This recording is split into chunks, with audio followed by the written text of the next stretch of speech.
Ready? Not yet, not yet. There you go. Back here on kjagradio.com, Transmedia Worldwide. I am Jiggy Jag out here at the Raz in the great Salt City, Hutchinson, Kansas. We got Cousin Chris behind the camera, and I've got Bo Bice with me, and I'm going to get the heck out of the way and let the people with talent talk. I'm beside the camera. He's behind Chris behind the camera. Jack's now to the side. This is what's called pushing aside the man. That's right. The man. No, it's good to see y'all out there in television world. I see you, sir. You better put that away. That's disgusting. I can't believe you're doing that with popcorn in your lap. That's gross, sir. You need therapy. You too, ma'am. Oh, that's my grandma. Hey, mama. Well, Bo, talk to me about this little Kansas jaunt you've been on. You've been in Hayes, Salina, and now tonight in Hutchinson. Yeah, and then I get to head home for a minute. I'm out in support of a new CD called New Soul Revival.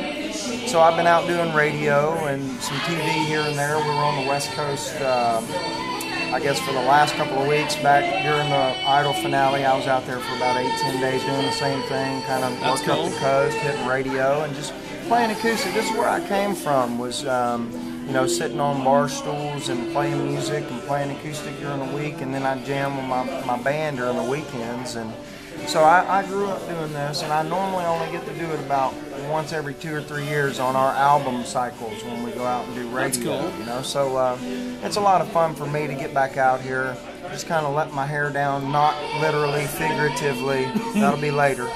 But no, man, it's just a little bit easier than normally you have what people call the entourage, but it's really just the band and the tour manager and the scheduling, and it's so it's just kind of nice. I get to come into town, show up a little bit early, check out the venues, check out the people, and really kind of get to see what the town's about.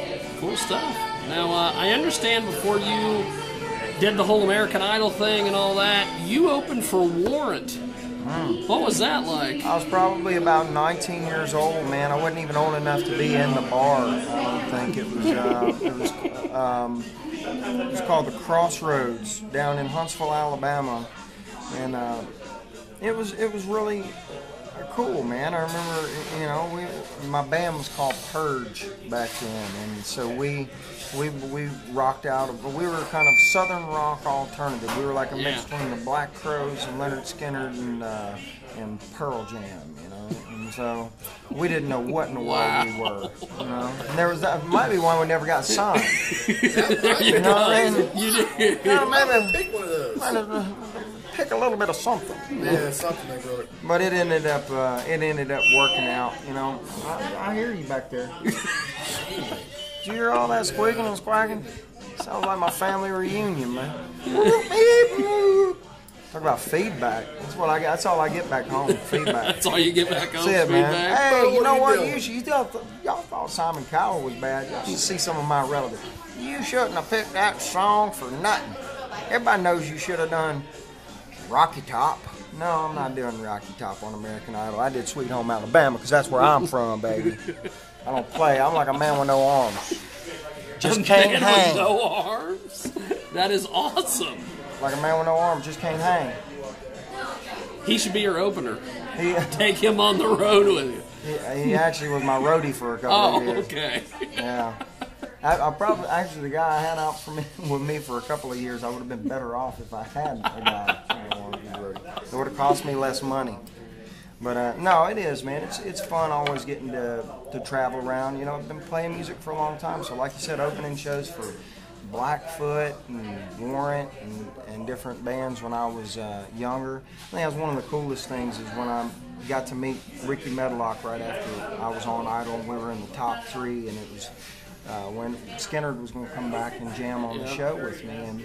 And I opened a show for Blackfoot and Ricky Medlock when I was about the same, about 19, 20 years old. And, that's what was cool for me is to get you meet your heroes. And they always say don't meet them because you might be disappointed. And I'm really blessed that some of my heroes that I love are just great guys. Johnny Van Zant and Ricky and Gary Rossington and Charlie Daniels and William Lee Golden and the rest of the Oak Ridge Boys. So I've been blessed to have several of my heroes be real good to me, and there's cool. a couple of them that I kind of cross the street if I see them, but for the most part, there's only 2 of those guys, you know? And you know who you are. Stop doing that, Mama. Goodness. Just keep I love looking at him. this. She got a lazy Well, eye. you know, I can that tell it's happens. That happens. I've been kicked out of worse places than this. I'll tell you what. Now, talk to me about social networking. How have you managed to use Twitter, Facebook, all these things, or do you even mess with Twitter, Facebook? Well, you know what? I only started. I've had a Twitter page and Facebook page for several years, and my fan club people normally kind of kept that stuff up for me. Yeah. And then I guess it's been almost a year now, about 10 months, a year. I took over my own Twitter. Now my fan club folks still put up stuff. Bo's going to be here, but I really started, tweeting every day. Now I love doing it. And then I started getting people because I didn't have a lot of followers. I had like 8,500 followers. You know what I mean? Wow. And so I got these people hit me up. We can get you 100,000 followers overnight. And I'm thinking, well, how can you do that? You know? Well, it's like $8 per every 50,000, or whatever. I told him, I said, look, man, I'm gonna just do it the good old-fashioned way. And I'm gonna say this is a little lesson for you. Just shut up.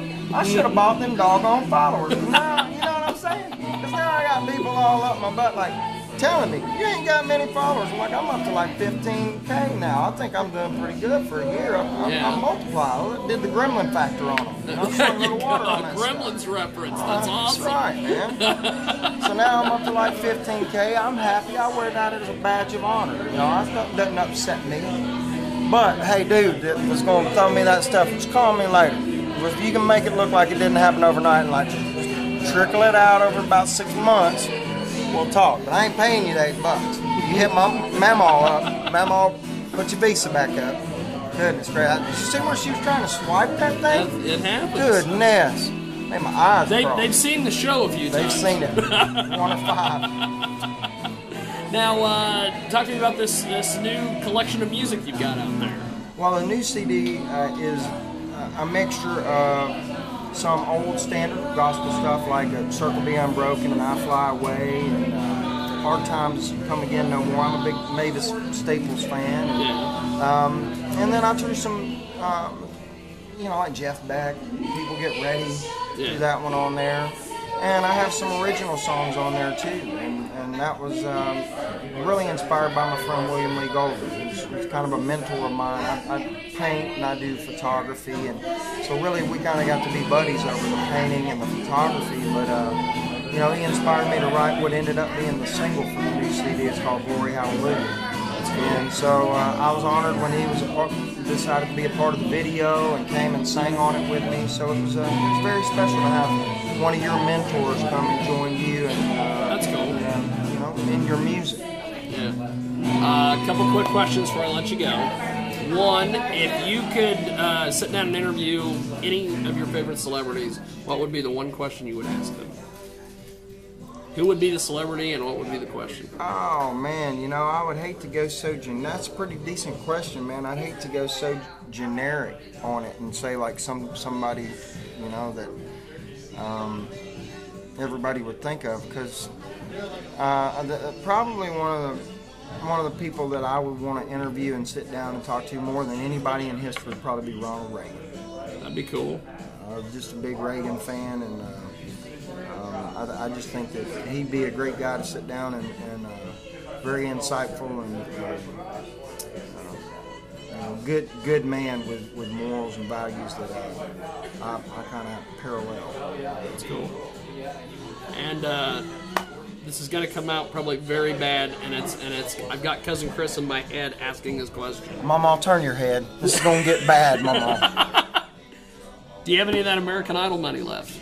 Man, I blew Have that you stuff. blew through all of it? I got 4 kids, man. What do you think? They're gone. I go on the road, just to get sleep and rest, No, we did all right on Idol. I've been very blessed. Really, it's it amazes me in 2005 is going to be the 10 years since I was, since the finale. But for me, I kind of started celebrating it next year because it all started in September for me. Yeah.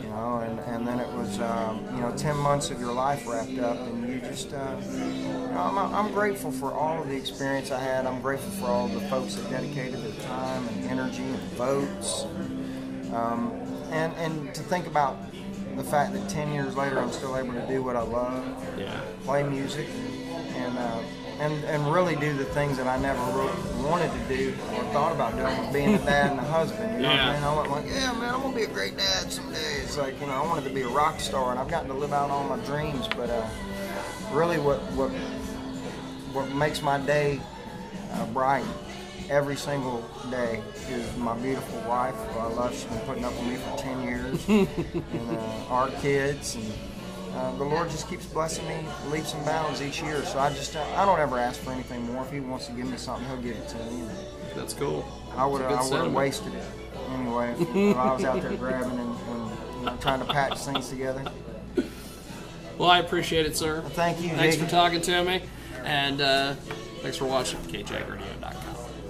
Bye, Mamo. Bye, Mamo.